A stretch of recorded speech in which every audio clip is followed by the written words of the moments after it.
Can you grow a small trading account with very little amounts of money? Yes, it's something that could be done, but it's not the typical way on how to make money from the markets. It's not the way on how you're going to extract it and become a profitable trader. Now, I've been very fortunate to take a complete stranger that also happened to be a student to help him take $1,000 to $100,000. That was a very aggressive, small account that we scaled. After a couple of blown accounts, we managed to successfully do it in about 3 to 4 months. Now, I want to set the expectation straight. This video is not that. This is on how to properly scale smaller accounts to where it's going to eventually end up being a bigger account. This is not taking $10 into generational wealth. This is not the video for that. If that's what you think it is, unclick it. This is not it. You want to learn how to scale a small account, make sure to watch to the end, and I'm going to teach you how to do that properly. Now, in this video, I have with me a very special guest, which is Abnil. Thank you so much, bro. No, thank you for coming, honestly. Bro, thank you. Abnil is one of my successful students, and he's actually been hosted previously on my Swing Trading Lab podcast, where he successfully has gotten multiple payouts from prop firm accounts, and he's mainly known for being a prop firm trader and scaling his prop firm account. But he wants to learn how to scale small accounts. And I'm like, what better way to teach you how to do that, where you can be here representing the viewers, asking questions, interrupting where you don't understand.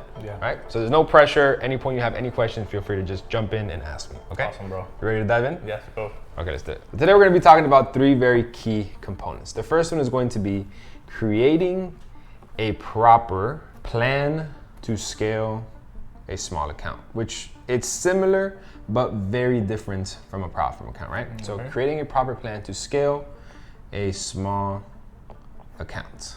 That's going to be the first thing we're going to focus on. The second thing, which is basically the backbone of a whole entire scaling of a small account, is understanding risk management. Risk management on a small account. And then third, last but not least, no plan and no risk management is absolutely nothing without the technicals. You need to have your proper technicals for a small account, right? There's a specific type of strategy that you need to use to be able to actually scale your small account when it comes to the technicals. So we're gonna be breaking down all 3 of these components. The proper plan that you need to have to scale, the risk management behind a small account, which is what's going to make or break traders, and what trades you should be focusing on and what trades you should not be focusing on. Okay, so let's start off with the plan to scale a small account, right? So a small account typically could be anywhere from, let's call it $500 to about $2,000, right? This is typically what I would consider a small account when I was working at Dunkin' Donuts. Awesome. This is what I believe that everybody that gets involved in trading has access to some way or another, right? If it's not 500, somewhere in the middle, this is what a small account would be like. So when it comes to trading a small account, the most important thing is that you are okay to completely lose this money, right? So you need to set the expectation straight. When you are trading with a small account, you're obviously going to have to take higher risk. And in turn, when you take higher risk, you can obviously lose. So when you go deposit this small account, think of it as if this money was already lost. That way you're not emotionally attached to it, you don't revenge trade, and you don't get lost on having to force more trades when your account is smaller, right? So picture the money that you deposit into this account that is completely gone. And that way you take trades that make more sense and you're not chasing the money. So that's the first step to the plan, so you get completely removed from any types of emotion and you're only focused on what you should be focusing on. Now, when you have your small account, you should be looking to take anywhere from 1 to 2 trades a week, max. Because every single trade that you want to take has to be the highest probability trade setup, right? You can't afford testing your strategy. You can't afford a loss, because when you take a loss, it's going to set you back very far in the account. And it's going to be very hard for you to make it back. It's not like a prop firm account. If you were to risk 2-3%, so let's say you want to take 3 different types of trades on your prop firm account, risking 1%. If 2 of them lose at 1%, 1 of them wins plus 2% with the risk reward, you're at break even. This is not like that. You can't even take 3 trades at the same time because you literally blow the account. Of course. So the max amount of trades that you want to take in a week is anywhere from 1 to 2 trades. Okay. If you could even take 1, even better. Now, these trades that you're taking that are 1 to 2 trades a week, the most important thing is going to be the RR, which is what? The risk to reward. Correct. So RR is risk to reward. Now, typically the normal that you would have for a prop firm account or for any other account could be anywhere from a 1 to 2 to maybe a 1 to 2.5, which is great, right? This is a profitable risk to reward. You can have 5 trades that you lose, and out of these 5 trades that you lose, the 5 trades that you win will obviously outweigh the losses. Yeah. Because all of this right here will be -5, and if this has a 1 to 2 risk to reward, 10. plus 10, you're obviously left with an overall profit of 5, right? So with these small accounts, the most and crucial and important thing is going to be that your risk to reward begins from a 1 to 3 and above. So your risk to reward needs to be at a 1 to 3 plus. The larger the risk to reward, the better. The better. Because you want to make sure that, one, since you're being very selective with the trades that you're taking, you can maximize those wins as much as you can. Now, this goes back into having the best quality trades, and we'll break that down once we get to the third step. Okay. But this is the base core plan of scaling any small account. Accepting that you have a small account and that this money is basically gone. Okay. Second, you need to focus on quality over quantity, and that having a high risk to reward is what's going to actually scale the account for you. Any questions? So how much is the 1% of the total of the account? Let's say if we choose $2,000 account, how much will you risk on the first trade? Yeah, so that actually leads me perfect to the next part, which is going to be the risk management for this account. So we don't typically do 1% when we're risking on these small accounts, right? Because if you do 1% of $2,000, It's $20. $20, right? Yeah. Like, you know, that's not even going to pay for a McChicken nowadays, right?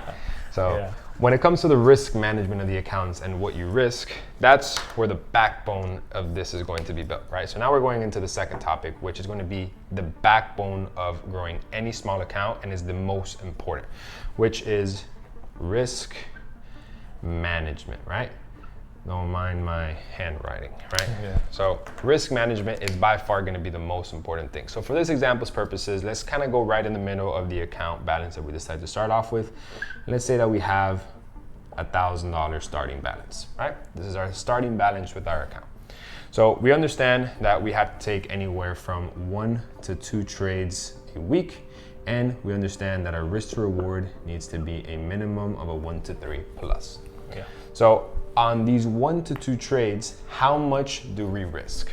Great question. Now, typically what we would do as a prop firm trader is the typical risk is, you know, the standard to stay within the rules is 1 to 2%, right? Max. So this 1 to 2% is literally the max that you can possibly do because your drawdown is a total of 8% on some prop firms or 10% on other prop firms.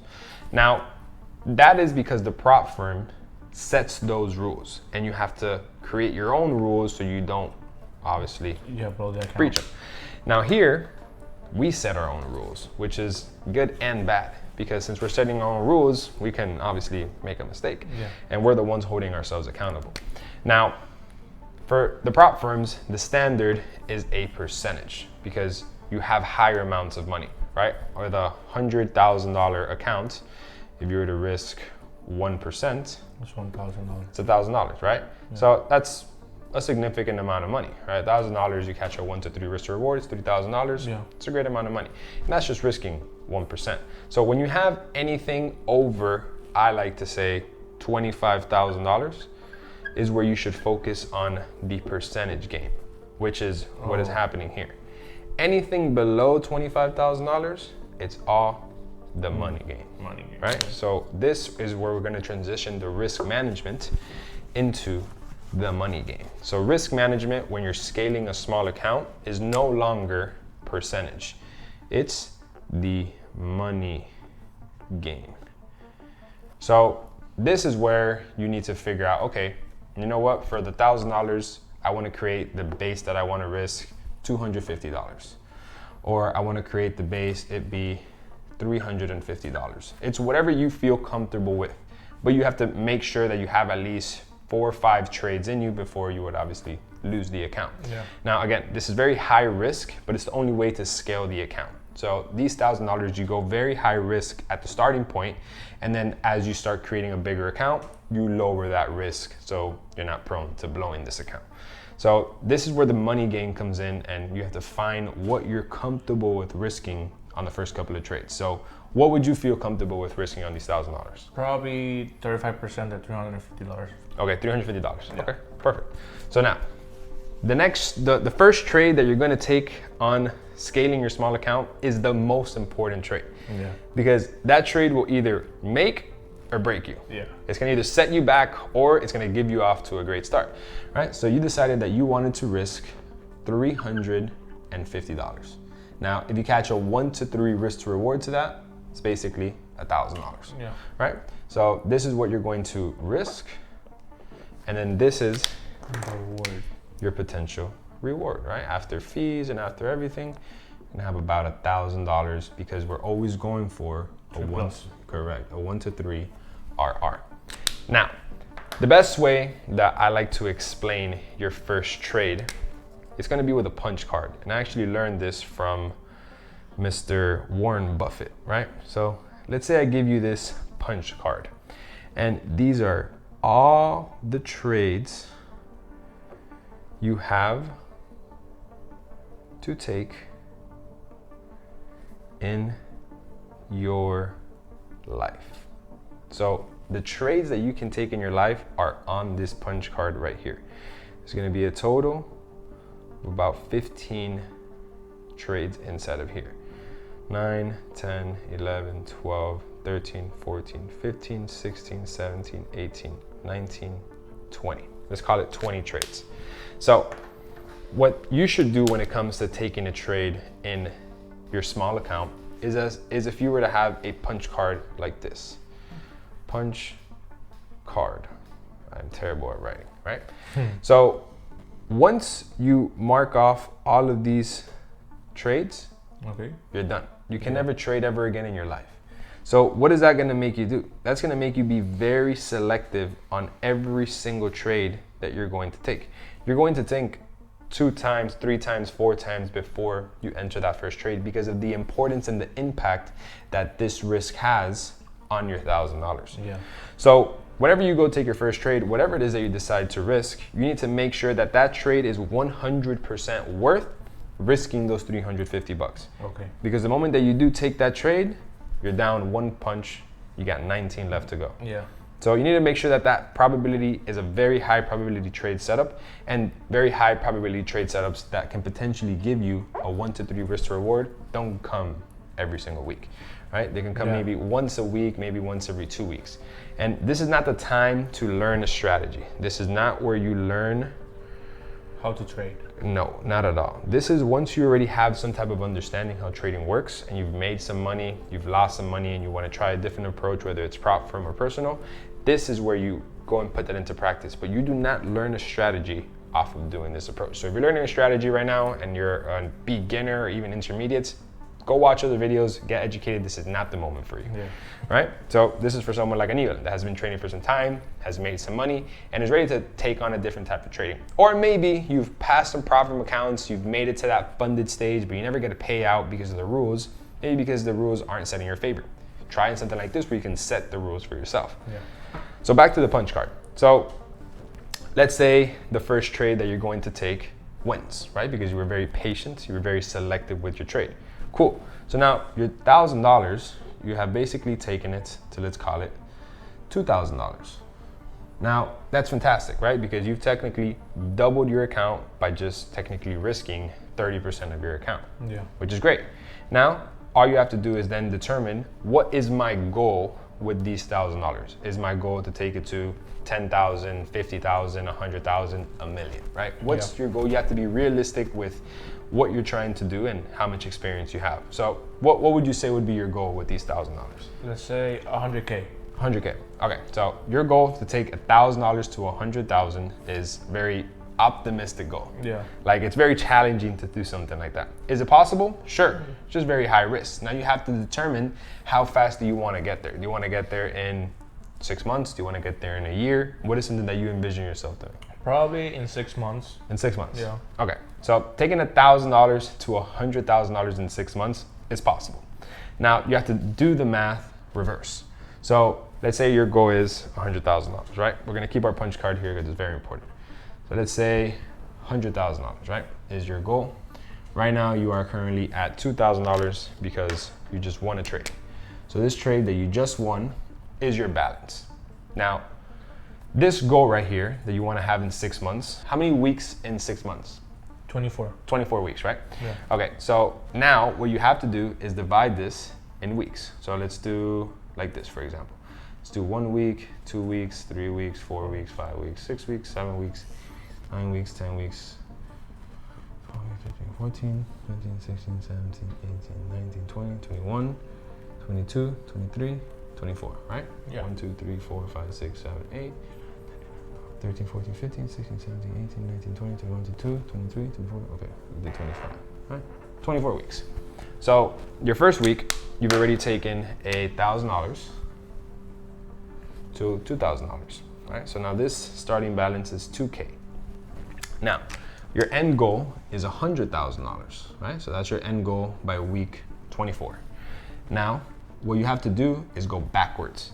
If technically you just doubled your account, obviously if you were to go 2K, 4K, 4K to 8K, 8K to 16, 16 to 36, 36 to 60, no, what is it? 32, 64. 64, right there is where you would be at 120. That's if you were to double your account every single week, you'd basically be there halfway. 7 weeks. 7 weeks, which is a very aggressive approach to do. Yeah. And that is very unrealistic. Could it happen? Yes, because you're setting goals on a weekly process. That's how I did it when I took the student. It took me 3 months to do it. Now with you, I would try and achieve it by this time. So I would do the math to where I can make it make sense to hit by the 24 weeks. So for example, instead of taking 2K to 4K, maybe we take 2K to 3K. Okay. And then if we take the 3K instead of to 6K, we take it to 4.5, 5K. And that 5K instead of 10, we take it to 7. And then you slowly do the math until then it gets to that point. So then now you're no longer risking $350 or 35% on your account. What you would end up risking is going to be, let's call it $150 from your account, or call it $200 on the account now. So now what you're risking is 10% rather than 35%. So if you were to lose a trade, you don't have a major setback. No, yeah. Does that make sense? Yeah. Now, this is definitely possible, but if you were to look at this, how many weeks do we have here? We have 24 weeks. Yes. And how many trades do you have in your punch card? 20. 19, because you already took your first trade. Yeah. So is this possible? Obviously, sure. We can add a little bit more trades to our punch card and we can obviously make it 24. But then that means that you would have to win every single trade for the next 23 trades, which honestly, it's pretty much impossible, right? Could it happen? Sure. But if I were to grade this from 1 out of 10, I would give this a 10 out of a difficulty, right? So let's set a more realistic example on growing a small account. Again, if you're looking to flip an account, that is not what this video is about. I just want to show you how, if you have a goal, you can work it backwards, even if it's something as optimistic as this. So let's set a realistic example when it comes to actually scaling a small account rather than flipping, right? So for example, let's say our goal is to scale our account from $1,000 to $10,000, right? So our goal is to take these $1,000 to $10,000. Now, the same principle applies. What do you feel comfortable with risking, knowing that this is your goal rather than, let's say, $100,000? Probably 15% to 20%, $150 or $200. Okay, so $150, right? If you lose $150 of 1,000, you're still left with $850, $700 after some fees. You'll be fine, right? Yeah. So you're okay with risking, let's call it $150. Now, same exact principle applies. This $150 with a 1 to 3 risk to reward will then give you your $450. $450 will then be your account left, right? So you have 1,450. Same exact principle applies. You can either continue to stay with the same risk, or you can decide to lower it. Yeah. Or you can decide to raise it. The consistency of this risk management is entirely up to you. There's no proper strategy on when you should risk more or risk less, depending on the technicals, and that's what I'm going to be showing you next. But for now, the basis on how to actually scale to an account is by doing the math backwards by when you want to hit it and focusing on quality trade setups. If you were to lose 2 trade setups in a row, so for example, let's say our first 3 trades are losses, you're probably down so bad into the account that you might either have to redeposit into it, of course, or change the goal completely in terms of time. Yeah. Right? But let's say your first 3 trades are winning trades, well then you might want to continue with that same risk management or maybe even double down. But let's say you have an inconsistent start where you have 1 loss, then you have a win, and then you have a loss. Now things could get tricky. And the most important thing is finding something that you're comfortable with. Whether you win or lose, whether you lose, win, or win, win, win. So basically what you are telling me is, what is going to get me to the goal is the patience, not how aggressive I am with the trades. Because in prop firms, for example, for me, I used to do a lot of aggressive trades. In this case, no, basically. No aggressive trades at all. Like the patience is going to pay, right? That's our whole reasoning for the punch card, which it forces us to focus on quality trade setups. We're not testing anything new here. You're not learning anything new. You know exactly what you're looking for when it comes to the markets in terms of the strategy, and then all you have to do is just execute it, and you don't have to think about it. Awesome. Right? Yeah. So that leads us perfectly to the next part, which is going to be the technicals, the extra strategy. What types of trades are you going to be taking? Are you going to be taking counter trend trades? Are you going to be taking pro trend trades? So let's break everything down right now so you can focus on the best quality trade setups. Now, going into the third point, which is going to be the technicals, right? Now, this is where some people are going to probably overlook this and maybe skip it, but it's probably the most important part. It is. Because you can have the money, you can have the risk management, but if you don't know the types of trades that you're taking, you don't got nothing. Yeah. Right? So there's, for me personally, 2 different types of trades. The first trade is going to be a pro trend trade. And then we have the other, which is going to be a counter trend trade, right? So there's 2 different types of trades. If this market is all going bullish, you want to continue buying with it. If this market is going bullish, you want to predict the high of it to catch the sell. Yeah. High risk, low risk. Now, people get both of these confused. Some people have this gambler's mindset and they think, oh, high risk equals high reward. I don't know why they think that makes sense. Okay. It's completely wrong. High risk in trading does not equal high reward. It actually equals exactly what it is. Yeah. High risk. Low risk equals high reward because the odds of you losing a trade that has a low risk of losing means that you have a high reward. Yeah. So meaning you can risk more on low risk trades because it can make you more money. Yeah. If the odds of you losing are a lot less, it makes more sense to risk more. It's like, for example, right now, if Mike Tyson were to get into the ring with, I don't know, say someone, who? You. Okay, yeah, you're gonna bet on me all day, right? I'm gonna win. You know, that's a low risk bet. The odds of me winning Mike Tyson are very high, right? You know, at least I like to think that. Well, that's the example that I want to make. If you know that one is going to have more odds of winning than the other, you just simply bet heavier on that side because the odds of you losing it are not there. So this is consisted of pro trend trades and counter trend trades. Now, pro trend trades and counter trend trades, as you know, we're going to educate the people here today, are broken down by 3 simple time frames. The first going to be the weekly, the second going to be the daily, and then the third, the 4-hour, of course. Now, both of these are the same but different. The weekly time frame will let you know, obviously, where markets can go for the next 2 to 3 weeks, the daily for the next couple of days, and the 4-hour for the next couple of days. Yeah. Now, a pro trend trade, right, which was the example that we're going to set here, pro trend trade is going to be when all of these are working together. When this one, and this one are all the same. Meaning this market, for example, is bullish. This daily time frame, for example, is bullish. And then the 4-hour time frame is also bullish, right?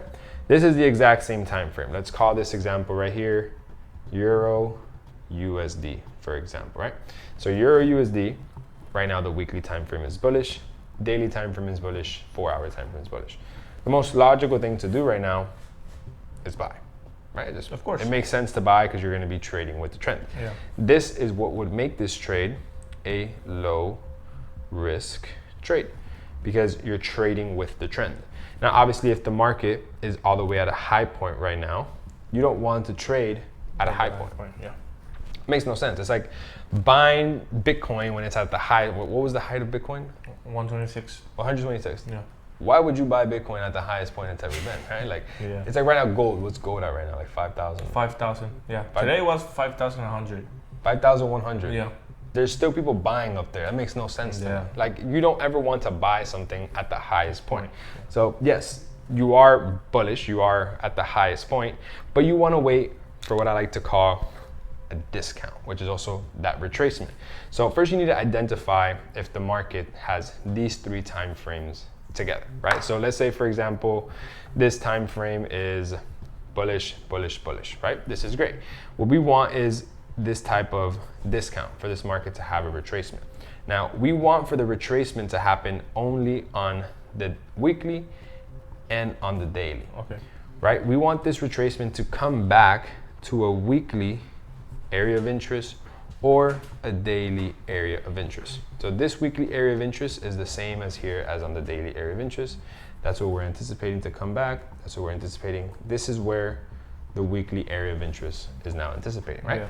So if you notice, for price to come back to this weekly area of interest, this still remains as the higher low. That still remains as the higher high, right? Still very bullish. This is still the higher low. That's still the higher high. We're still very bullish. But now, if this market comes down here, guess what? This used to be the higher low. This used to be the higher high. We now shifted bearish. So now the 4-hour time frame is no longer in our favor. The weekly is still bullish. The daily is still bullish, and now the 4-hour time frame is technically bearish. So now we don't have a full pro trend trade because we're missing the 4-hour time frame. So this would now make this go from a low risk trade to a mid risk trade, because technically, yes, we still have this time frame in our favor and this one, but we're missing the third one. Yeah. Now remember, you have a punch card that has 20 trades that you can only take. Can you take this trade? If you want, you know? Yeah. You can do whatever you want at the end of the day, right? Yeah. Does it make sense to take the trade? No. Probably not, right? Because if you have other trades that have higher probability and you can get this time frame to be bullish in your favor as well, you want to wait for that. Yeah. This is where what you asked me, the patience game. Patience. You want to make sure that you can wait for that proper entry before entering the trade. So now that the 4-hour came bearish into this area, what you would have to wait for is for this to shift bullish again. So then you can have the 4-hour go bullish, back with the daily, back with the weekly. Yeah. And then at that point, once that shifts bullish, you have all 3 time frames in sync, go ahead and decide to take your first trade. So this is the basics of trading with the trend as a pro trend trade. Now, let me identify to you a high risk trade, which is technically a low reward trade. Now we have a low risk trade, which is also equivalent to a counter trend trade, also known as a CTT, counter trend trade. Right? Same thing. It will always be consisted of the weekly, the daily, and the 4-hour. Correct. Right? So you have weekly, daily, and then the 4-hour. Now, for this example, we're going to set a market that, for example, is like this. So that's the weekly time frame. It was bullish at one point, we shifted bearish. Yeah. This is the daily time frame. The daily time frame will obviously have a lot more structure. Right? And the daily time frame is technically like this. So the daily time frame, is that bullish or bearish? It's a little bit tricky, but I would say bearish. bearish. So like if that's the lower high, that's the lower low, lower high, lower low. That technically is a new lower low. lower high. Technically, it's bullish now. Bullish, okay. Yeah, bullish. So then the 4 hour, we're just gonna keep it simple. We're only gonna draw this market structure right here. Yeah. So that's the 4 hour structure right there. Okay. So we're only Bullish. focusing on that, correct. So now on the weekly time frame, you have the weekly time frame that is currently bearish. Yeah. Daily is bullish. And then 4 hour is bullish. Now, this is a counter trend trade. Why is this a counter trend trade? Well, because technically, yes, you could buy because you have both of these time frames in sync. Yeah. But you have to understand where you're buying to. You're buying right into this weekly structure level, this weekly area of interest, where price is literally setting up the perfect sell to continue going to the downside. So yes, you could be buying with the daily time frame going up, you could be buying with the 4 hour going up, but you're buying it straight into a resistance that price is going to reject from to then head to the downside. Yeah. So this would be a counter trend trade because some people only like to look at the 4 hour and the daily and they completely disregard the weekly. And then they question why they lose. They question why they're wrong and what they're doing wrong. Well, what they're doing wrong is not looking at the higher time frame. The higher time frame will always dictate the direction of where the lower time frames will go. Yeah. It takes 7 days or technically 5 days for one candlestick to form on the weekly. That's a lot stronger than one that takes 24 hours or one that takes 4 hours. Yeah.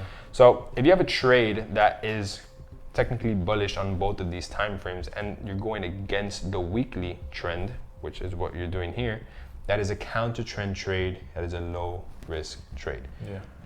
So this would not make any sense to trade in your punch card. Yeah. It's absolutely pointless. Of course. If you would want to take this trade, what you would have to do is wait for the daily to shift bearish, wait for the 4 hour to shift bearish, and then now all of this turns from bullish to then bearish, and then you're trading with the trend. Yeah. Any questions? I know you understand this at this point. Yeah, I understand, yes. So, no question. All right, so now that you understand this, I'm gonna let you into some secrets on how to scale a small account, right? A lot of people are curious on what's my secrets behind it. Okay. And this is my plan, right? This is what I do no matter what. This is my way on executing, scaling any small account. Now, I have a very unique secret or hacks onto scaling a small account that a lot of people, for some reason, they overlook, right? So these are going to be some secrets to scale a small account, right? So the first secret, which is the most obvious, is going to be leverage. Now, leverage is very important when scaling small accounts simply because it will give you more access to your money. So this is, for example, this has happened to me in the past where I've tried to take $1,000 and I've tried to take it to $10,000. But I had a 1 to 100 leverage. The problem with that is that I decided to start risking $100 on the account. What ended up happening is that I started losing 3-4 trades in a row. When my account was at about $500, I could no longer risk $100. Yeah. I was only able to risk $50. $40-50 because of the spread, what I had available in margin. So if I were to swap out my leverage from a 1 to 100 to, let's say, a 1 to 500, I would have never had that problem. So I could have continued my same risk that I had from the start. I could have kept it going even when I lost 4 or 5 trades in a row, because here I have much more access to my money. So leverage is good and bad. It's good because it lets you, for example, in a situation like this, stick to your exact same risk management. Bad because if I would have started off with these $1,000 and I decided to risk the full $1,000, you overtrade or over-risk. I could pretty much do that. But if you have the risk management in place, how we previously said before, technically there's no risk behind this. It's almost like having a car that can go 200 miles an hour and you never go the full 200 miles an hour. You just go up to the speed limit just really fast. Yeah. That's exactly what this would be. Or it's like, let's say you have a credit card with a limit of $1 million. Doesn't mean you're gonna spend $1 million. Of course. You just have access to it to whenever you want. You don't have to call the bank to raise your limit or approve some things. Yeah. So this is the exact same thing. You just have much more access to the current money that you already have in the platform. So basically this is the best leverage you recommend us watching to scale accounts? I think you do not need more than a 1 to 500. Okay. I'm lying. I have traded with a 1 to 1,000 before. Okay. And there's no difference. Oh, okay. I feel like, I mean, there could be, I just didn't risk as much that the 1 to 1,000 let me. 1 to 500 leverage is Perfect. it's overkill, it's perfect. You don't need more than that. Awesome. That will be enough for you to be able to risk what you want to risk, for sure. So now this is one of my first secrets, right? When it comes to just trading account as a whole. My second secret is no trades on Sundays. No trades from Thursday on. Now, And where's that? okay, great. No trades on Sunday because when the market opens on Sunday, the volume is very low. And typically the volume won't really kick into the beginning of New York session on Monday. So there's no reason on entering a trade when there's no volume because you don't need to be overexposed on a trade that simply makes no sense. And that will save you one, fees that you're gonna pay when you take your trade on your small account, that you need to save as much money as you possibly can. And two, if you do take a trade on Sunday, by the time you hold it on Tuesday, you're technically holding it for 2 days almost. So swap and all that stuff will add up. Well, it'll eat into your profit, right? Yeah. So no trades on Sundays. And the second is going to be no trades from Thursday onward because everything after Thursday, think about it. If let's say you're going to be taking a day trade approach and let's say you have a 20 pip stop loss and then you have a 60 pip take profit, well, you would technically need, technically you would need a 60 pip take profit for a 1 to 3 risk to reward. Yeah.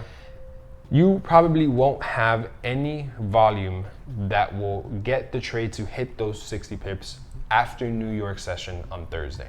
So if you do not enter a trade by 8 in the morning or latest 9 in the morning Thursday, you cannot take a trade because you simply will not have enough volume to make that trade reach your take profit before it hits. Yeah. Does that make sense? Yes. So this is to save yourself money and be in a slow trade, and this is to save yourself from the trade potentially not hitting your take profit. Yeah. These are two of my secrets when it comes to when to enter a trade and when to not. So your main focus is Monday through technically Wednesday London session. These are the most volatile days that you want to focus on anyways. So when it comes to your entries, you said from Monday to Wednesday, but when is the best time? Because you was talking about volume, but volume, in my understanding, the volume kicks on London and New York for you. Which section is the best, or it doesn't matter? You only look for the setup when it's in on area of interest, or you exactly wait on London to take a trade without no setups? So it's a great question. Great question. So I guess a third tip could be if you want to have your trade hit your take profit the fastest, it would be focus on entering your trades on London session. Now, the reason why is because if you take a trade in London session, let's say you take it at 1 in the morning, right? We're talking about EST, right? So 1 a.m. you take the trade. You have 1 a.m., 2 a.m., 3 a.m., 4 a.m., 5 a.m., 6, 7, 8, 9, 10, and 11 in the morning, where you have full volume in all of these sessions. So as soon as you enter your trade on London session, your trade is moving to your take profit or your stop loss immediately from once it starts. If you take a trade in New York session, you will have a couple of hours of session, but then after this you have Tokyo and Sydney session that will hit as soon as market closes, and then you're basically waiting until the volume kicks back in at the beginning of London session. So for me, when it comes to the account flips, the best trades that you can possibly ask for, whether it's Monday, Tuesday, Wednesday, is to take it at London session or before London session. The earliest that I would take a trade, could be anywhere from 11 p.m. EST onwards. So almost midnight, pretty much. So this is a great question, and this is a hack because you get the full volume back to back. So other question is, when your trades hit TP, let's say you enter Monday and Tuesday, your trade hits TP, you done for the week, or you keep looking for more trades or more setups during the week? That's a great question, and that is what would come down to an experienced trader to make a decision on. And There's some times where calling it quits as soon as you win a trade is the right thing to do. There's also where it's the wrong thing, where you might miss out on another opportunity. The way I like to look at it is a great business opportunity doesn't come every single week, right? If you're gonna invest into a great company, a great startup, it's not gonna come every single week, right? They'll come every once in a while. And I like to look at trading very similar to that. A great trade won't come every single week. Yeah. So to answer that question, it would have to directly go to where are you in your account, right? So let's say, for example, once again, we started off the account with the $1,000. And let's say we won our first trade risking $250. Now we're up $1,750, right? So our account right now is at $1,750, and we won our trade, and it's Tuesday afternoon. We entered the trade Monday London session, hit take profit by Tuesday. We still have Tuesday, Wednesday, Thursday, Friday for the market to move into our take profit. Should you go ahead and enter another trade or not? Now, this is where it's gonna completely be decided up to the trader. I don't believe that you should just say, oh, one and done, and that's it, I'm done for the week. Or if I lose a trade, I'm done for the week. If I win a trade, I'm done for the week. I believe if there's an opportunity, you take it, because you don't know when another opportunity will come again. Awesome. So that really is going to be up to the trader and what you are comfortable with risking, because maybe there's another great opportunity that presents itself in Wednesday, and then you don't have another trade for another 2 weeks that go by, and your only opportunity was on Wednesday. So putting this fixed rule on such an unfixed industry, because the market is so random, right? It just moves random in every single day. I don't think it's accurate, and I think that I think it's more of like a superstition to people than a logic, right? Like, you shouldn't base your personal results on your trade on the opportunities that the market gives you. So like, if you want to trade or not, that doesn't affect the opportunities that the market's gonna give you. The market doesn't care. It doesn't know if you won or lost. It doesn't matter. So whether you win or lose, that next opportunity was gonna present itself no matter what. You just have to be ready to make the decision to enter that trade, and if it makes sense to enter it or not. So to answer your question, that would be directly to what you feel most comfortable with. Awesome. That's a great question. Okay, so now understanding some of the secrets to scale a small account. These are some of my secret traits that I carry under my sleeve. Let's talk about some things that you might really run into, which is almost inevitable. And that's going to be the mind. The mind, right? We're gonna draw a little brain here. It's a terrible brain, but that's the brain, right? Which is going to be the psychology of a trader. This is what will make or break you and your money and your small account, your big account, your every account. You can have everything in check, and if your mind is not properly set up, you're cooked. And I'm sure every single trader can attest to this. And I'm just going to write down things that don't help your psychology. Right? These are things that can maybe make you feel better, but if anything, it does you more damage than good. So these are things that are not good for your psychology. One is going to be motivation. Motivation. Motivation is not good because it's temporary. It only lasts a short period of time, and the moment that you don't have that motivation, you seek the motivation once again, and it actually ends up digging you into a deeper hole, because it's this endless, never satisfied cycle that you need to chase. It's almost like once you are, like, let's say once you're into drugs, right? Like, once you get off of it, you need to get back on it. That's what motivation is. It's a drug. It's not good because it ends up messing with your mind. Another thing that is not good is FOMO, fear of missing out. Your goal here is to scale a small account. If you're watching this video and you're still all the way at this point, you know you're not here going to create generational wealth with $10 or $1,000 or even $10,000. So don't get fear of missing out if you miss out on some opportunities. Let's say you're being very selective on the trades that you want to take, and you wait for certain extra confirmations and you don't take the trade for whatever reason and you miss out on it. don't think that the next trade is going to leave you as well because you're waiting for an extra confirmation. And if it leaves you, it leaves you. If it doesn't, it doesn't. You move on to the next trade. Oh.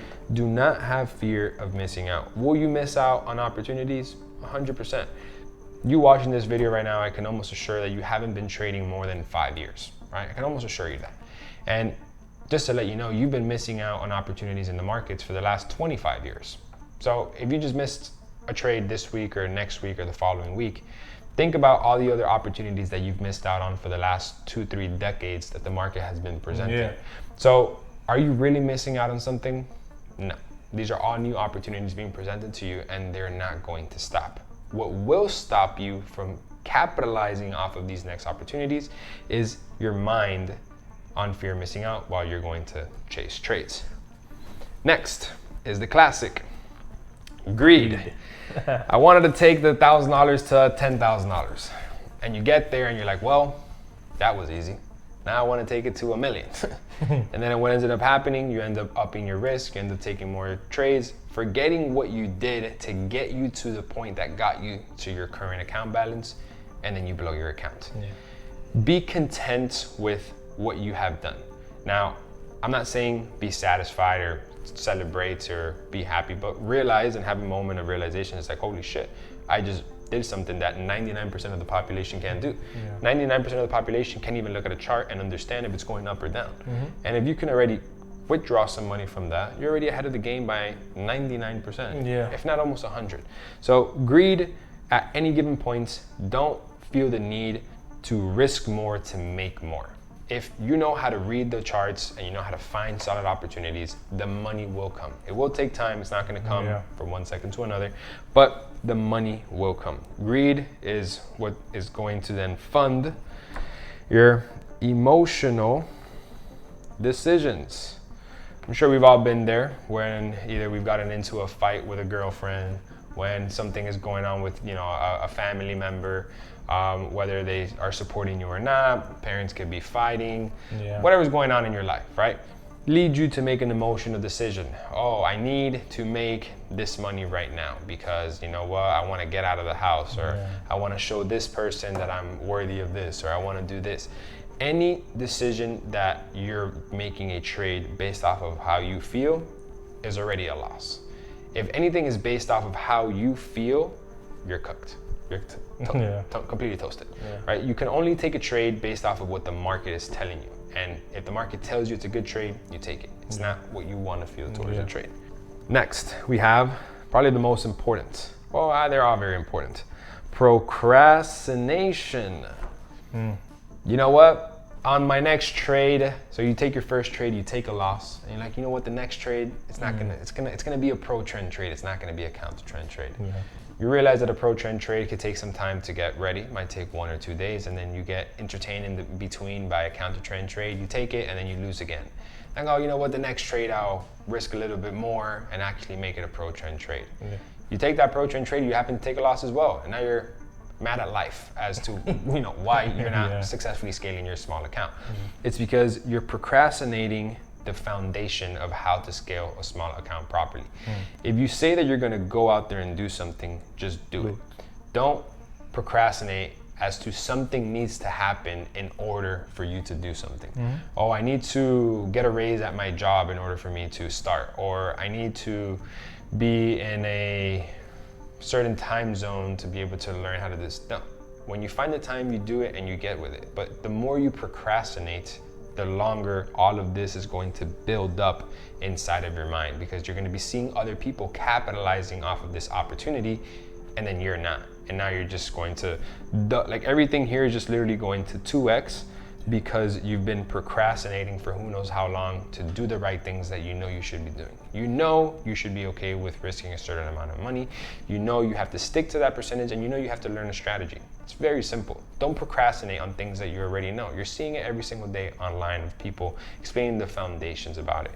But if you procrastinate simple things, like, oh, okay, when I get back home, I'll do my bed, or I'm going to wash the dishes.